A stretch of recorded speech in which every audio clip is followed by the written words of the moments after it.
Fabulous. It's good to see you guys. Happy Eastertide.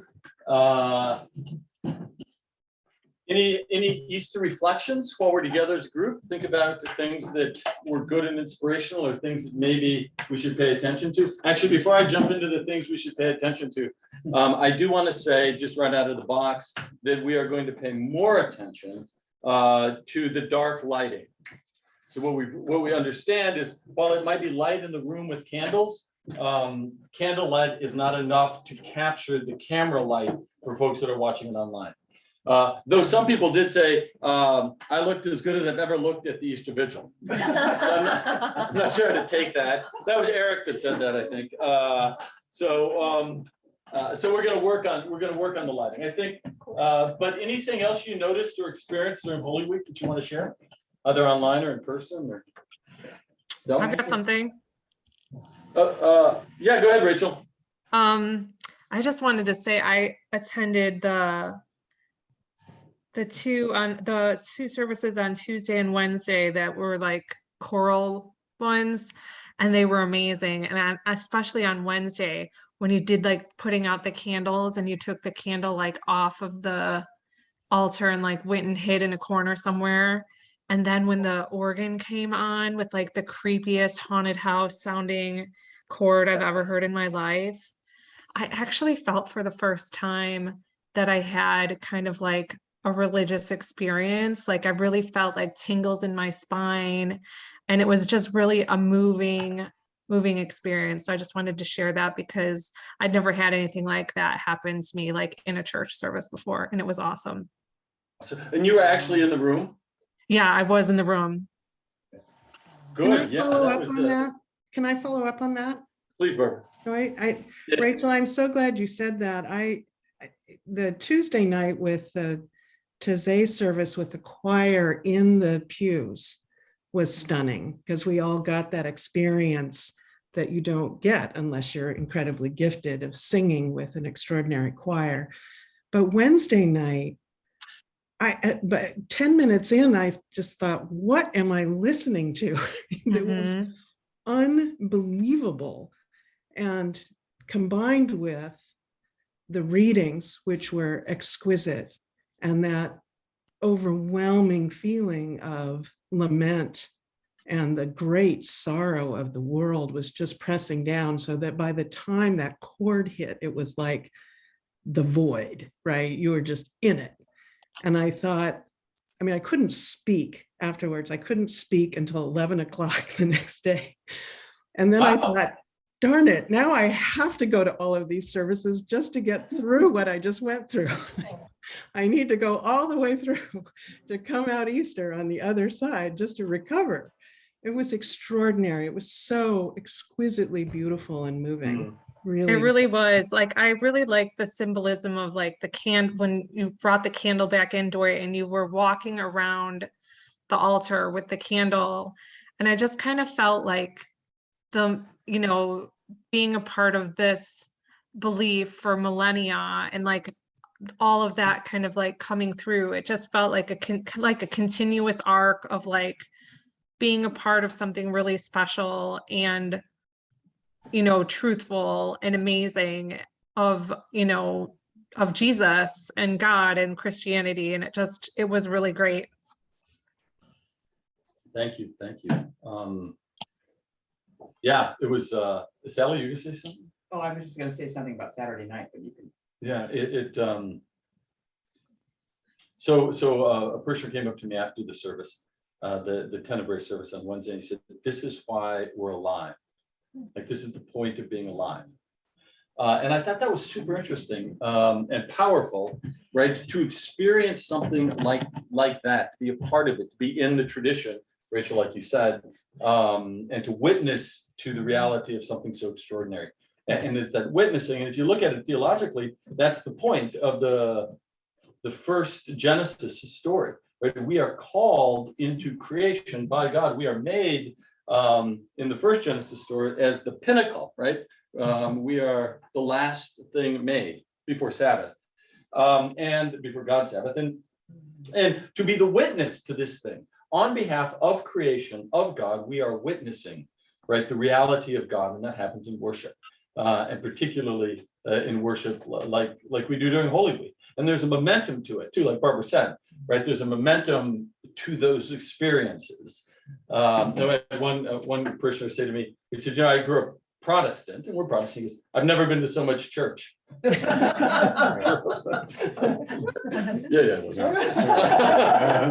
I just want to piggyback on what everybody's saying, and Jonathan and I attended every service except for Tuesday night, where we were in fellowship with other friends and members of the church, and it was this gift of being the body of Christ all together, and carrying that not just through the services together here in the church, but then being out in the world and really feeling anchored in our belief. And as Rachel said, all of these other beautiful things, and Barbara was saying, out in the world, and not even having to say anything, but just reflecting and being in and among was really powerful.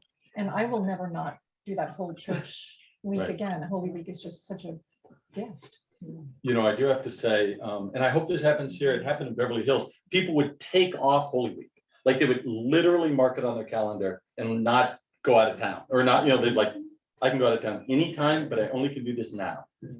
So we'll need to mark it on our calendars. In fact, we'll just send it, let's remind you, we'll send an email to the congregation to mark next year right now. So it's just on your calendar. You just put it on. Then. Yeah, I've never been to the foot washing on Monday, Thursday before. I found that incredibly meaningful.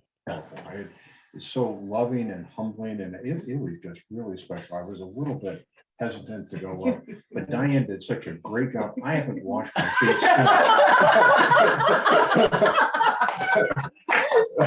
What you might not know is you have a window of opportunity after you get your feet washed, in which you can walk on water. So I'm just saying, you might want to just go give it a shot, see if you're still in the window. You might be outside the window. I suggest waiting. Just in case. Geez. Michael, what are your thoughts? I was disappointed with the technical problem on Wednesday. I finally found the truncated version of the Tenebrae the next day, but it was a little hard to find. Yeah, no, that's true, Michael. I think, and we're sorry about that. Jad was just, you know, they figured it out pretty quick, but he was in a total panic. I'm sure. Yes, you can imagine. But anyway, yeah, well, I'm glad we got something up there. Yeah, and there's one other little thing. I could not hear the person reading the Genesis on the vigil. Oh, really? No, I could not hear anything. I mean, I could hear somebody, there was somebody talking, but I could not make out anything. It was too soft. Good. Well, I will, we'll attend to that. Somehow, by not having to read again would be the short answer. I know that reader well, Michael. She lives in my house. Maybe I live in her house. I don't even, yeah, we're not taping this, are we? Right.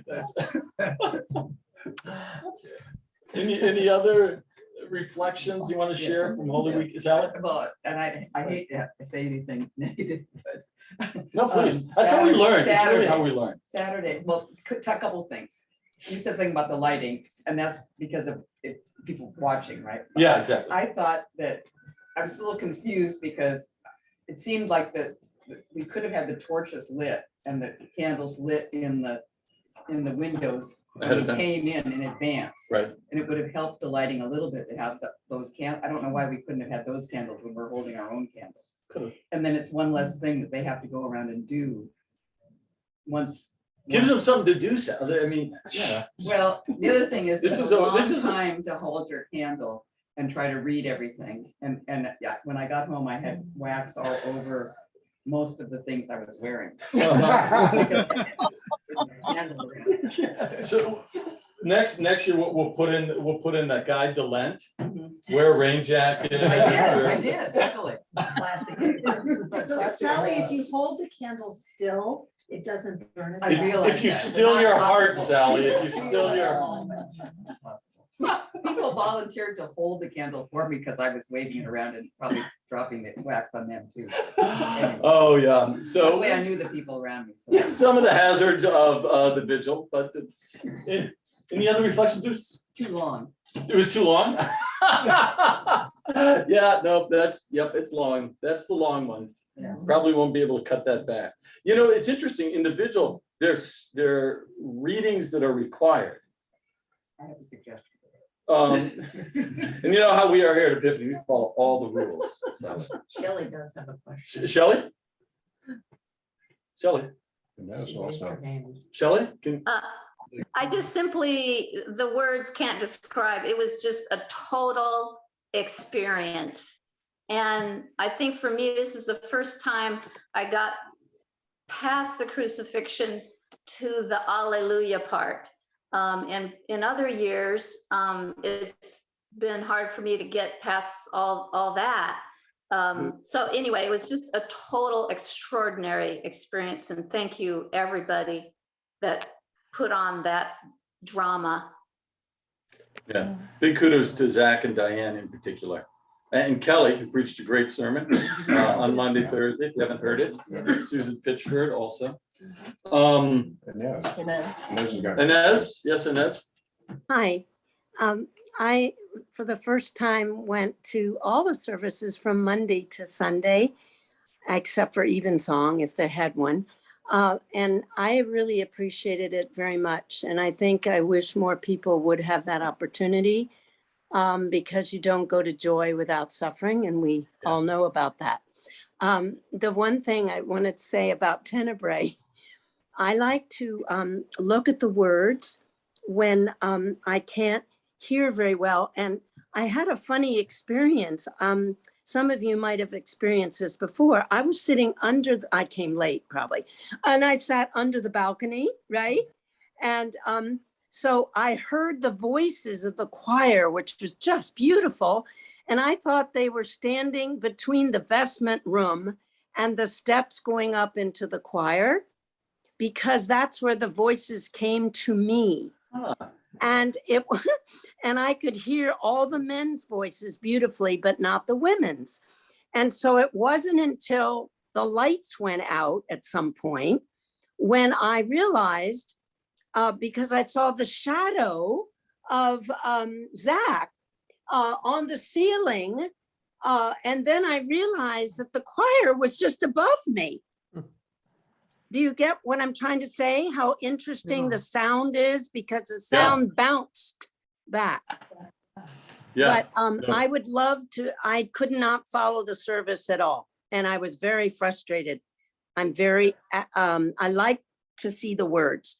And maybe we could, I have the guide to Lent. Bring your flashlight. That's an Of course- option. The other thing we're talking about, Inez, is actually have people come a half hour early and sort of talk through the service Good. and explain what's going to happen, and then turn it over to the experience. Oh, I love it. Yeah.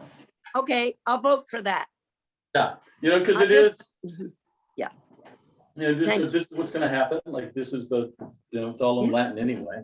Yeah, And I'll that's, thank- I don't. No wonder you couldn't. No, Yeah, thank yeah. you. Thank Yeah. you. I don't remember to do that now. I'm putting it on. Oh, good. Yes. Well, fabulous. Well, let's talk about the Bible, because that's why that's why we're here. We're in the Gospel of John. We are doing the signs of John. The first sign of John was Wedding. water and wine. Who is, anybody have any thoughts as to what Jesus was pointing us to with that sign? The covenant, the new covenant. The new covenant between us and God, right? And what that looks like. Second sign was what? Healing the official son from Capernaum, but in Cana. Yep, healing him in, saving a little time, healing him in Cana, the kids in Capernaum. What do we get from that? Anybody have any big rocks on that? Our faith. Yeah. His faith, right? He knew it completely. So there's power of faith. Any other thoughts on that one?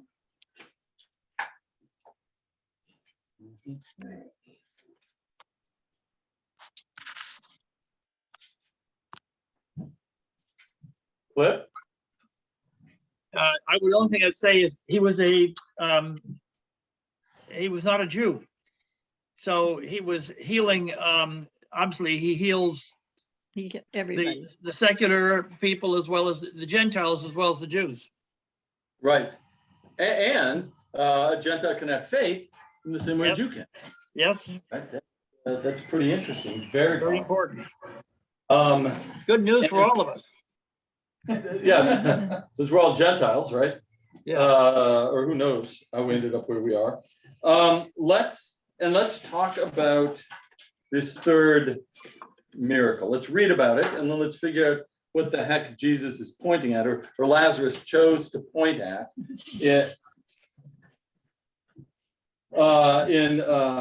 When he wrote this. Somebody want to read? Do we have a reader in our midst? I'm sorry, John chapter 5, we'll go 1 through 18. I'll read. Okay, go ahead, Clip. What do you got? What translation? I have the NIV in front of me here. So I'll read, you said 1 through 18? Please. Chapter 5 of John, or Lazarus. Sometime later, Jesus went up to the Jerusalem for a feast of the Jews. Now there was in Jerusalem near the sheep gate a pool, which in Aramaic is called Bethesda, and which is surrounded by 5 covered colonnades. Here a great number of disabled people used to lie, the blind, the lame, the paralyzed. One who was there had been an invalid for 38 years. When Jesus saw him lying there and learned that he had been in this condition for a long time, he asked him, "Do you want to get well?" "Sir," the invalid replied, "I have no one to help me into the pool when the water is stirred. When I'm trying to get in, someone else goes down ahead of me." Then Jesus said to him, "Get up, pick up your mat, and walk." At once the man was cured. He picked up his mat and walked. The day in which this took place was a Sabbath. And so the Jews said to the man who had been healed, "It is the Sabbath. The law forbids you to carry your mat." But he replied, "The man who made me well said to me, 'Pick up your mat and walk.'" So they asked him, "Who is this fellow who told you to pick up the mat and walk?" The man was healed and had no idea who it was, for Jesus had slipped away into the crowd that was there. Later, Jesus found him at the temple and said to him, "See, you are well again. Stop sinning, or something worse may happen to you." The man went away and told the Jews that it was Jesus who had made him well. So Jesus was doing these things on the Sabbath. The Jews persecuted him. So because Jesus was doing things on the Sabbath, the Jews persecuted him. Jesus said to them, "My Father, who was always at work to this very day, and I too am working. For this reason, the Jews tried all the harder to kill him. Not only was he breaking the Sabbath, but he was even calling God his own Father, making himself equal with God." Fabulous. Thanks, Clip. I have an interesting additional verse in here. About the angels? Yeah. We'll get to the angels in a minute. You don't want to miss the angels. Oh, what did you guys notice in this reading? What was different in his text than your text? Oh, you have the same one? Yeah. What, Ben, what did you notice? Al? Just word for wordage, I didn't notice that. Oh, you had the same one? No, you're not. No, not the same one, but the ideas were the same. Oh, the ideas? Well, Sort of. There's some interesting things that are a little bit different, right? That say something just a little bit different about Jesus. So I'll give you an example when you're looking at this. I'm reading out of the NRSV. And so Jesus, it says, let's go. Verse 6, chapter 5, verse 6. When Jesus saw him lying there, who had been ill lying there, and knew he had been there a long time. So what did Eclipse say? Learned. He learned. Can you say something So, about condition? well- The condition for a while? Yeah, he'd been like this for, but Cliff said learned and NRSV said knew. What's the difference? What's the Yeah. difference? One you have known forever and ever, and one is you're learning in the moment. Exactly. One is like, hey, dude, what's going on with the guy over there? And then you learn that he had been there 38 years. The other is Jesus is either his power of observation or something about his power to sort of have a sense of this person's presence. So that's a little different. I'm not saying which is right or which is wrong, but it's a different interpretation of who Jesus is, right? It says something a little, maybe not. What do you think, Al? Al's like, Well, no is, he could have known because someone had just told him, or he could have known through intuition or through a mystic kind of connection. knowledge. Yeah. That's true. I mean, I don't know. But with the Samaritan woman at the well, he knew her. He knew that she had been divorced 5 times or had had 5 husbands. So he knew that person. It was like a soul to soul knowing. Or there's something going on with him, right? I mean, there's some intuition or profound observation or some incredible clue or right or deep intuition. So what's the Greek word that's been translated in either way? I don't know. It's a good question. I don't know what it is. If he's God, he knows. Possibly, right? So let's take Sally's assumption and say, okay, so Jesus knew because he's God, right? So let's go with that. So if Jesus knows somebody because he is God, what does he know about them? Everything. Okay, right? So we know he knows their soul or the nature of their soul, because the soul is that part of us which is eternal, right? We know he knows that because that is the thing that connects into God. We know that he probably, through incredible powers of observation, knows the person in the moment, right? You know, his body, like who they are, like right now, I know you right now. Does he know their heart? You'd say he knows their heart. So if you know somebody's heart, what do you know about them? What do we know about the heart? There's sort of 3 things that we know, we talk about when we talk about the heart of a person. So number 1 is fundamental. And the fundamental piece of the heart, sort of core to its structure, is freedom, right? Because the heart is the centerpiece from which people make choices, not this, right? So we know that sort of in its, what would you call it? In its design, it's freedom. But what are the other things that we know about the heart? What else resides in the heart? Freedom. Intention, will, right? Yeah, will. Possibly. Faith is a choice that would reside there. But I always think of the heart having 2 other characteristics. It is where it's the seat of our character. The seat of our character and the seat of our capacity or the seat of our special, unique gift. So God drops those 2 things into the heart of a human being. And then we get to choose what to do with them, right?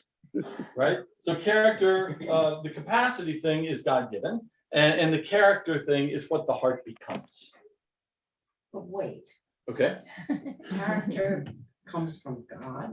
Well, no. Well, yes and no. I mean, I would say, Because we have good people and bad people. Are you telling me that the character of the bad people came from God? no, I would say, Will. in the heart, so we have the gift, and then it's the place where character resides. So all of the accumulated choices that you make over time, which can be good or It's your bad, character.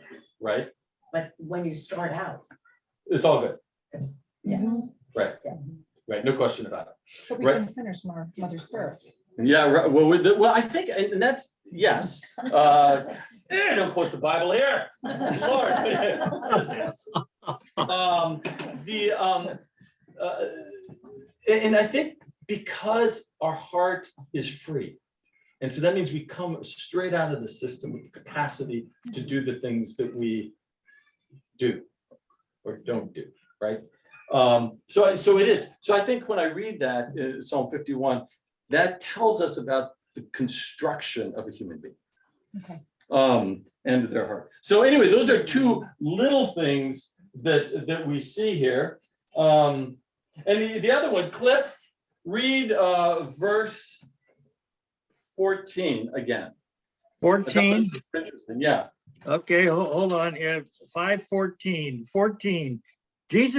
Later Jesus found him at the temple and said to him, "See, you are well again. Stop sinning or something worse may happen to you." That's a Super strange verse. interesting, right? So That's different. does anybody have a different translation on that? What do you have, Sally? I have it. It just says, afterward, Jesus found him in the temple and said to him, "See, you are well.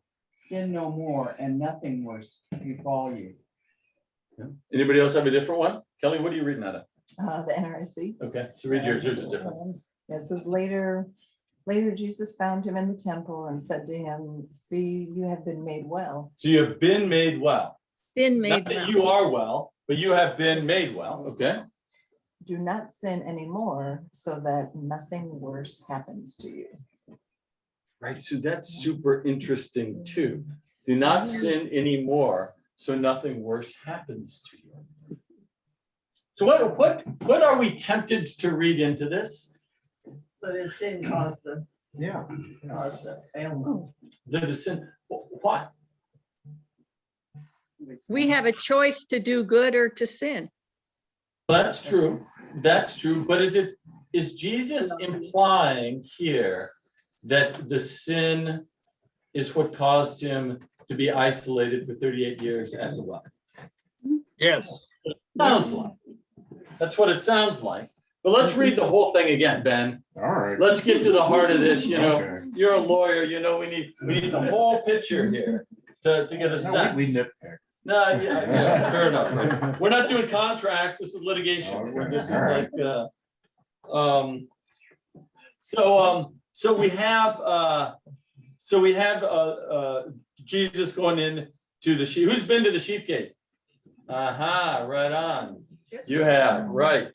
This was my little specialty when we were there the first time. This you talked about this, didn't you? And Bethsaida, and the preacher at the vigil talked about it.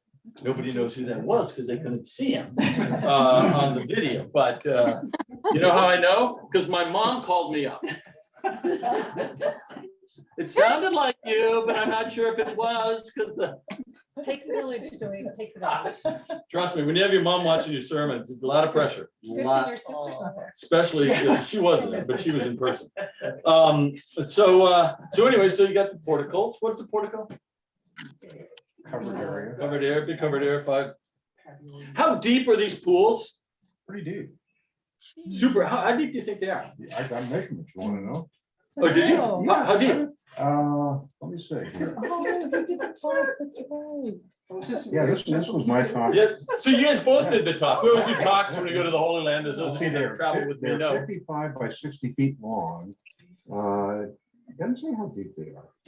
They were super. No, how Actually deep? Like 20, 30 feet deep. At least 30 feet. I mean, when you walk down to the bottom of them, you're at least going down almost like 3 stories, right? To the super deep, right?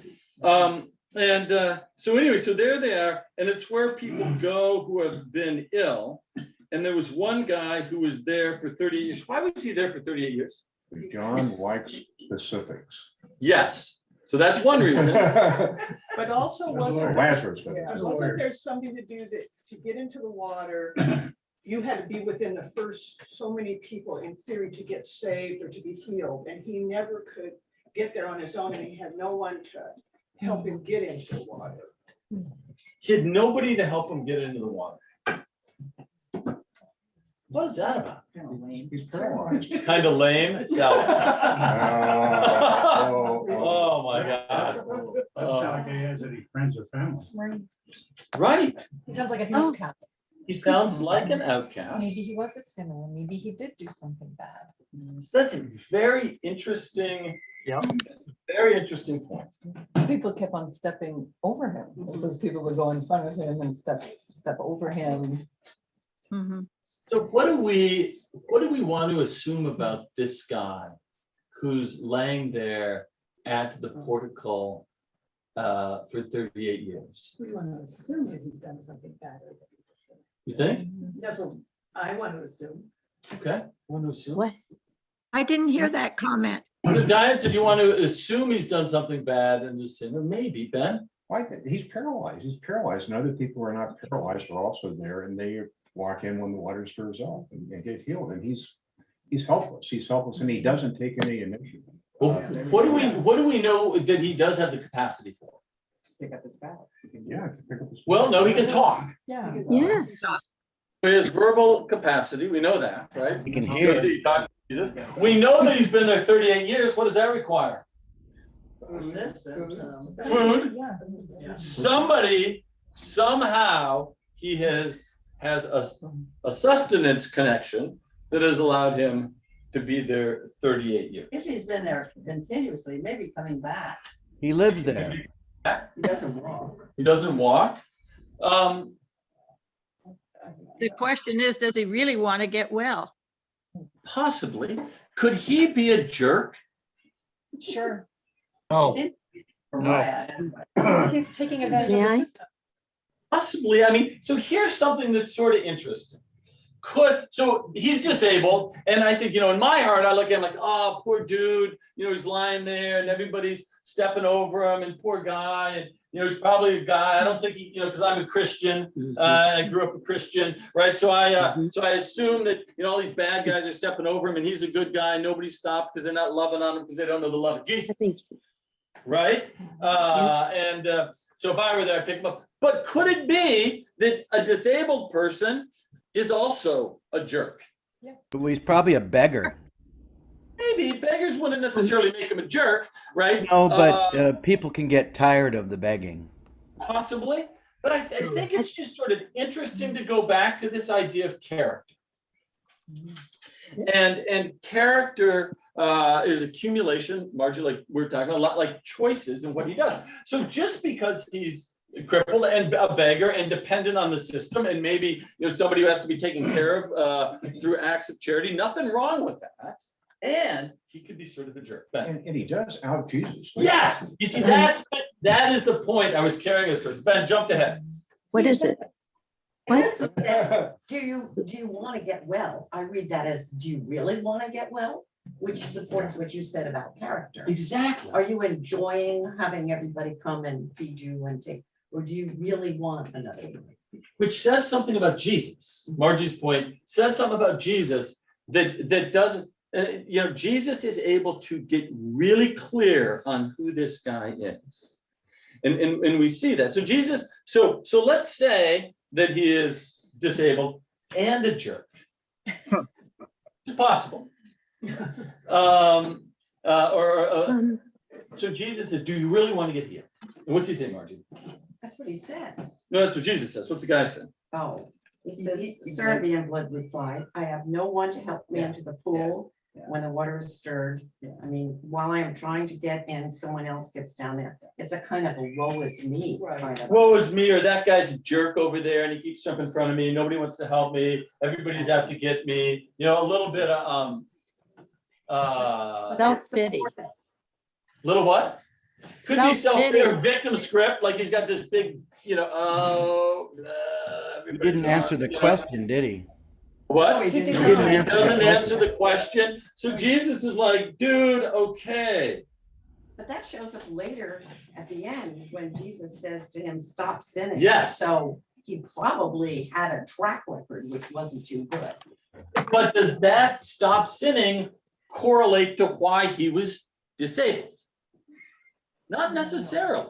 Well, there must have been some history there. Well, yes, but Dan? The sinning that he's doing is being this jerk at the pool, has nothing to do with what caused him to be disabled. Absolutely. Because he's disabled, he's either using that as a crutch. And like you said.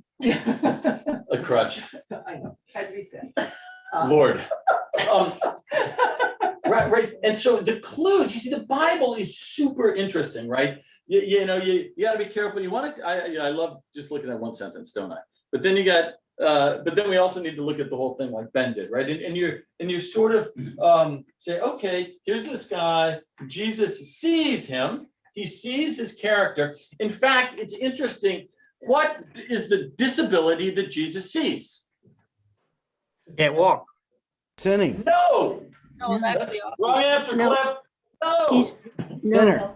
Character. his character, his character. Blames others instead of taking initiative himself. Yes, right. So it's not that his legs don't work. It's that he has cast himself out of the community by how he acts around other people. Which is why no one helps him get into. Which the is water. why no one helps him get in the water. That is exactly right. They may feed him, but they're not going to help him get into the water. Right, That's a whole nother, Right. there's one thing to feed someone, there's another thing to heal someone. Exactly. Barbara Cairns? so I think that's super interesting. And Mhm. I had a slightly different read of it when I first read it, and I hadn't really heard it before. Which is that there might be something in here about asking for help and who's giving the help. So when Jesus, and I have the NRSV, so when Jesus says, do you want to be made well? Right? He says yes, but he hasn't asked. Maybe he hasn't asked for help. Maybe there's a pride element. 38 years without help is, I mean, that's a long time, right? And Yeah, then but when you look at read Barbara. through- He doesn't say yes when Jesus asks him. I He know. just complains. Well, he doesn't say yes. Jesus makes him well and says, now that you have been made well, right? Yeah. Do not sin anymore. If you go through it and jump to the next, to 19, Jesus says to them, very truly, I tell you, the Son can do nothing on his own, but only what he sees the Father doing. There's something in here about not being able to make ourselves well, that it's the turning to God and asking for help that is an important piece of it. I don't know. It's just what rose up for me as I was Yeah. reading it. It's good. And as we get into it a little further, when we start talking about the work of God and the work of Jesus and our work, I think those things do sort of fall together like puzzle pieces. Ben? Yeah, when I was doing the research for our talk on the pilgrimage, I looked a little bit into the name, Bethesda, Bethsaida. There are a lot of variations on it, and some actually in the copper skull that kind of ties it all together. But for one interpretation of Bethesda can mean either house of mercy or house of grace, which implies disgrace, that people who were there who have been disgraced. And so it's kind of a double meaning, which kind of fit, and that's from the Aramaic, and that maybe in fact these were people who had really sinned. Yeah. The mercy room. Interesting. And so you know, it sort of reminds us of that story of the lepers that Jesus meets, and he sends them to the to wash and present themselves to the rabbi. It occurs to me that he could have been sent here like anybody else who's maybe disgraced, to be cleansed and then to be returned to the community, but something disables him from being able to do that. Yeah. Right. To make the choice to do it himself. And he's depending on somebody else to do it for him. Because then what does he do? And this is a crazy thing. It's crazy. So, okay, what happens? So he takes his pallet and he walks, and then what happens? Well, it's interesting that he doesn't know who it is. Yeah. Well, right, so he's walking around with his pallet, dun, da, da, you know, and what kind of troubles he get in? Well, then Tuesday, why are you doing work on the Sabbath? Right, and then what does he say? I don't know. I was told to. Yeah. Once again, someone Not else- my- Once again, right, this is, we're not, listen, nobody put me in, I was told to do it, you know, so he's sort of like, what do you call people? Like he's sort of passing, like no responsibility. It's always somebody else's thing. It's never me. It's always no accountability. It's better. No accountability, right? And so what happens? So now he's back, and where does he go? Temple. So why is he? So what? He can go to the temple now, right? So he goes to the temple, and does Jesus find him, or does he run into Jesus? Jesus finds him. So Jesus finds him, right? So it's a sort of interesting idea. It's this idea Jesus knows us for signs. What do we know about Jesus? Well, he knows us, right? And he can heal us, and he includes us. This guy's an outcast. Who's including this guy? Nobody except Jesus. Right? So then he goes and he goes to the temple because he's one of the guys now, because he's healed, and he can go to the temple and he can be, hang out with everybody else. And Jesus comes and finds him again. It's like a cautionary tale because the guy's still being a jerk. Yes, he is absolutely still being a jerk. Why is he still, what evidence tells us that he's still being a jerk? So Jesus warns him. Jesus says, Don't sin anymore. Don't sin anymore. So this doesn't imply, and this is where I think we can misread the Bible. It doesn't imply he sinned and was crippled. It means he was sinning, and he happened to be crippled. So Jesus says, or something worse could happen. Right. So that's like little heads up, right? So what is sin?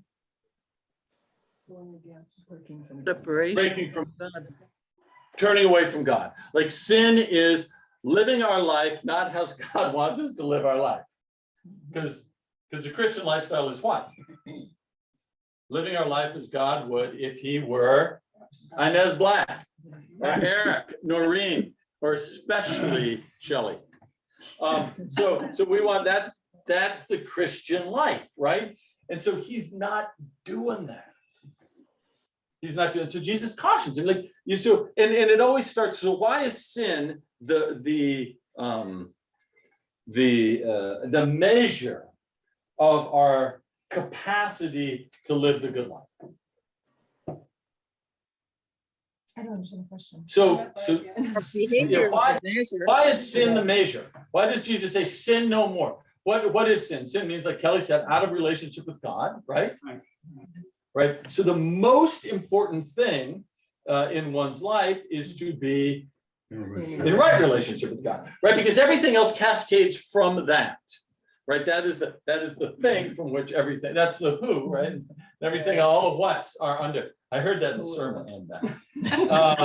So that's what undergirds it. So he goes to this guy and he's like, don't sin anymore, because if you had a relationship with God, most likely that's going to cascade into all your other relationships. Is this the only, I'm trying to think of the only story where Jesus actually, because every other story he's talking about healing someone, he heals them and off they go and they're blessed, they're glad and whatever. And this is the only one where he actually comes back and admonishes someone saying, okay, I got my eye on you. So can you screw up a healing from God? The answer is yes. Right? And why? Because God loves us that much.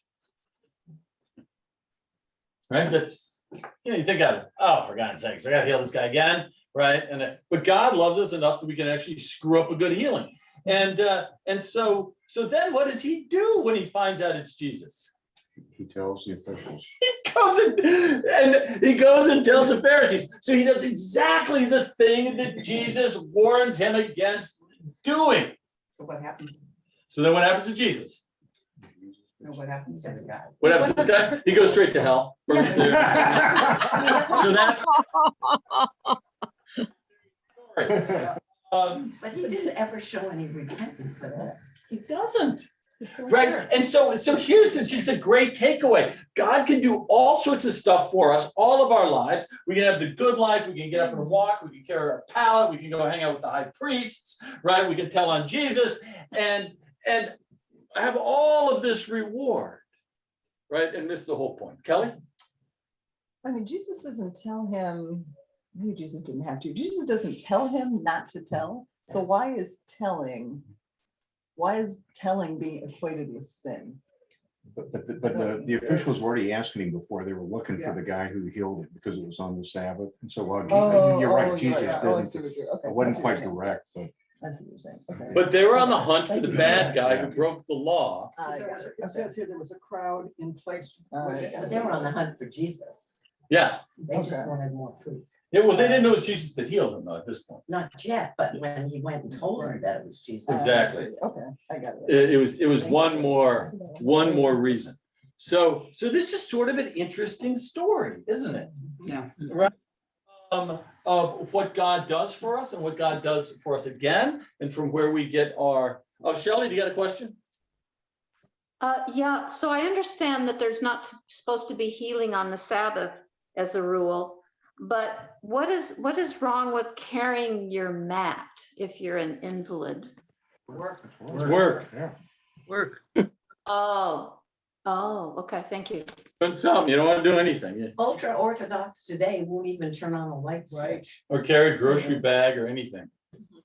So now let's, because I don't want to miss this piece because it's sort of cool. So then the Jewish authorities started to persecute Jesus, and they asked him, and they said, what are you doing? Why are you healing on the Sabbath? And Jesus answered, my Father, according to my translation, my Father is still working, and I am also still working. So does God work on the Sabbath? Yes. What's God do on the Sabbath? Well, he goes to church. Rest. God rest. That was the first, it was the first week he rest. Yeah. First week, then he had to get back to business, Yeah, right? yeah. What is this? Not a welfare state. I mean, he's got to get up there and make ends meet. But what does Jesus say? Is God working? Well, how do we know God's working on the Sabbath? We just look around us. Hello, thank you, Steve Day. Right, exactly. This is the kingdom of God, and it is a working system, right? And so Jesus says, I'm still working. Now, what is the work that Jesus is doing on the Sabbath? What is the work he did with this guy? Healing. But what is healing? What is healing really? I wrote about this. Loving.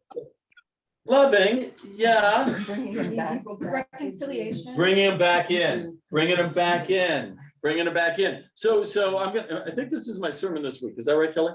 I think I talked about healing this week. Here's your chance to edit. It's your chance to cut it out. This is like a preview. It is. Okay. Spoiler alert. Yeah, spoiler alert. I'm preaching a little bit about healing this Sunday. And yes, now you all have to come to church to witness this. So healing is not just about if you're crippled or not crippled, if you can't see or can see, if you have leprosy, no. What is it about? Bringing them in, right? Because what in that time happened to people who were disabled in some sense? Why were they cast out? Out of relationship with God. Yes, they were out of relationship with God, right? That's not true, of course, but that's what people believe. Well, God must hate you. That's why you have this circumstance in your life. Elizabeth. I think the way that we've gone through this today in Bible study has brought a new facet of this to all of us. Did the disciples understand this? I mean, I wrote down earlier, it's like God doesn't suffer fools. Like he saw this guy, he called him out, he gave him lots and lots of opportunity, but it wasn't like he stuck around to, have the guy call him out to whomever the Pharisees, whoever were trying to pursue him. He left. He knew how to leave. He knew how to come back. But I guess my question, I'm sorry, is did the disciples understand this? Did they understand this? Did they understand? So we know two things about the disciples. We know, first of all, that Lazarus understood it. Ben? And Ben's my straight man. I need Ben here. Thank you, Barbara Cairns, incidentally. So we know that this is a super subtle, interesting little story here, right? That about human nature and about character and about how people act and about what sin is and about how people are included and what it means to be included and what it means to be blessed by God and still be a jerk, right? The second thing we know, Elizabeth, is that at the Feast of Pentecost in the book of Acts, the apostles were changed, Okay, right? And in the presence of the resurrected Jesus, the apostles were changed. And this is the point that I guess I'm preaching about it to Sunday also, if I get my sermon in line, is that these people saw the resurrected Jesus. And if at Pentecost, if you can get your mind around that idea, right? And that's sort of my Lazarus story about how he saw him and then he saw him again and he stuck with him. Right? If you can get the mind around the idea that actually they saw in person the resurrected Jesus. So Jesus was pretty awesome pre-tomb. But when he comes out, all of a sudden, every single thing changes. Every single thing changes. And that is when Jesus, there's nothing else. So there's nothing to be afraid of. There's nothing that you can't do. There's nothing that'll stop love, grace, healing, inclusion at all. And that's why the Roman Empire fell to the ground. It fell to the ground because people had seen Jesus. And that changed everything. And it changed the entire world. Elizabeth. I often wonder, we talk about the spiritual gym here and spiritual formation. I feel when I look back and frustration, Jesus is frustrated with the disciples here and there, and I feel like he tries to teach them and show them and this and that. And I wonder if this was his hope for a spiritual gym with some of the disciples and some of these different paths that they've taken. And was it like a light switch then at Pentecost, or I know this is. I think there's two things. I think at Pentecost, there's an ontological shift in the nature of humanity. How you think about evolution, and evolution is not gradual, it goes in steps like this, right? And I think it's the same way with us, right? Like there was a systems change in the human heart, and you look at the prophecy for that in Jeremiah and Ezekiel, when they talk about the desire of humanity was the understanding, particularly with these really bright, the spiritually insightful, is something is wrong with me. Jeremiah, David, Ezekiel, there's something is wrong with me. I can't get this thing right. And what do they call out to God for? A new heart. That is and why, right? This thing is not working as it should be. And so they call out for that, and then Jesus at Pentecost, they get a new heart, where we get a heart for God, right? And so that then is one change, and then stuff starts falling in place. So you see this in your own life, right? It's the goal of any math test. And Becca's saying, where's he going with this? Let me tell you, Anne. So right? So you hope when you get to the math test, all of the pieces that you've learned prior fall into place. And I think that's what happened with the disciples. They just started falling into place. But the thing that fell into place most significantly, and this is where we have the gift to own it if we want. Jesus says to Thomas, what? Blessed are those who do not see and yet believe, right? We have the exact same witness potential as the disciples without seeing here, because we get to see here, right? And so to answer your question, it's that stuff that falls into place. So anyways, this is sort of a fun little story. What's our takeaway on this sign? What do we learn? What's Jesus trying to tell us? Tune into your heart. Tune into the gifts God gave you and use them. Yeah. Could be jerks or jerks though too. Right? It could be that you still get a choice, right? Yeah, if you're a jerk. Maybe. Other thoughts? Oh yeah. You need to bleep. Are you bleeping my recording? Yeah. Good Lord. So what else? The choice? We get more than one chance. Oh yeah, that's a great one, right? Many chances. Looking back on the rule of the Sabbath. Yep. God owns the Sabbath, right? Joy, Yes? I particularly like one part of a prayer. Maybe you can say where it is. I'm hooking, maybe. I always resonate with it, and now I understand it better. Create in me a clean heart, oh And God. renew it right. And I within. think that would be every day. And would you say where that is in the Where's that? Bible, Oh, please? Does We just anybody read know? it today in Psalm 51. Psalm 50, Psalm 51. Really? It's less, It's an outline. Thank you. Oh, yeah. I'm sorry, I missed Create a that. clean heart in me, O God, and renew a right spirit within me. Thank you. That's Old Testament, right? And Yeah. the Psalms, Old Testament, and that is the desire, right? It's the known and understood desire. And it was unachievable prior to Jesus. What? Say that again. I said that was known and understood and desired in the Old Testament, but is unachievable until the Feast of Pentecost, the person of Jesus.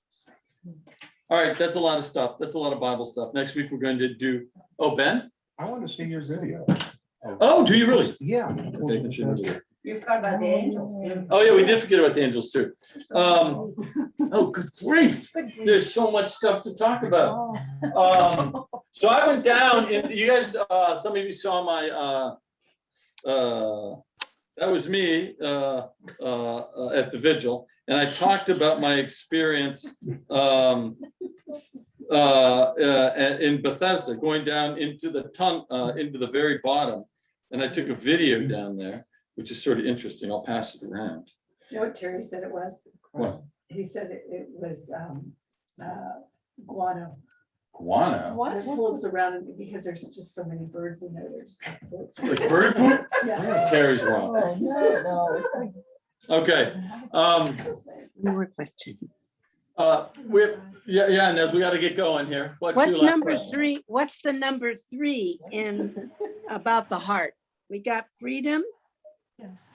character, and what's the third? I never heard it. Gift. Your God-given charism. Yeah. That's it? So write that down, email it to me so I can remember. Charisma. Wow. Really? Grateful to be together. We're so grateful for the Bible, to think about it and what we learn through Jesus and his wisdom that he imparts to us through this sacred text, for conversation that we have, for worship together, for prayer together, that we hold one another in prayer. Bless us in this day. In Jesus' name we pray.